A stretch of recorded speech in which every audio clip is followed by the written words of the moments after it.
It is now day 3 of Nijigen. So today nothing much, I'm just walking around. We'll meet up with Miko later. She's doing an interview, I just spotted her. And yeah, it seems like today not much people yet. It is now 11:30. So it's going to be just like casual for me. So even the merchandise counter is empty right now, where normally it is full of people. So yeah, later.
Yeah, basically I met up with Miko, and then saw Rika as well, Angie, and then I went to close booth. Hold on, let me walk through here. Okay, that light. So I went to close booth to get A4 print. So yeah, and also I got Kit Kat from Japan from them, which is nice. And I think this is my lunch for today. But yeah, I'm not doing much for today, so a bit tired actually. But I will try to capture anything. Yeah. So I've got some footage here and there for day 3. So I hope you guys enjoy. Let's go.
So I posted a story just to get a free drink.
Final 1 minute 60 seconds. So everybody put your hands in the air right now. Put your hands in the air right now. Let's enjoy these 60 seconds.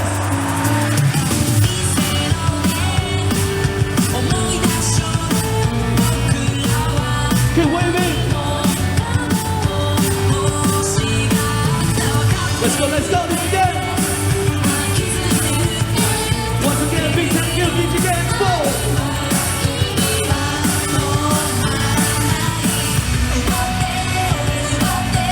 Let's go fight around.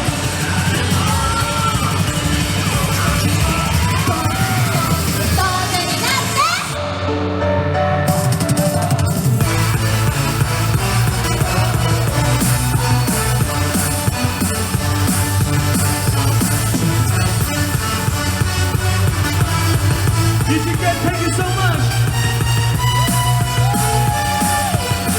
All my friends, once again.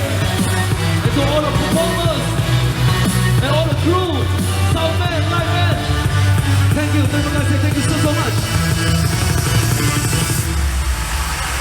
Thank you.